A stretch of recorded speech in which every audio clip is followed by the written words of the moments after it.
წნილისა და მურაბის ფესტივალები გრძელდება უკვე მე-6 რეგიონია, რომელშიც ვიმყოფებით. დღეს ვართ ქალაქ ზუგდიდში წარმოდგენილები.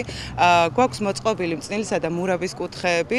ფესტივალს თან ახლავს გასართობი პროგრამა, მუსიკალური ჯგუფი და ასევე ანიმატორები, რომლებიც მთელი დღის განმავლობაში ზრუნავენ ბავშვების გართობაზე და ბევრ სიურპრიზსა და საჩუქარს პირდებიან. ზუგდიდის მერიამ, რა თქმა უნდა, გაუწევათ ორგანიზაციულ საკითხებში მხარდაჭერა. და იმედია მოუვლენ ჩვენი თანაქალაქელები და შეიძენენ ამ არაჩვეულებრივ პროდუქციას მართლაც. ძალიან მნიშვნელოვანია მსგავსი ფესტივალების ჩატარება, მე პირადად მივესალმები. ეს რა თქმა უნდა ხელშეუწყობს ქართული პროდუქტის სოფლის მეურნეობის განვითარებას და მე ყველას ურჩევ მოსახლეობას, რომ შეიძინონ ქართული პროდუქტი.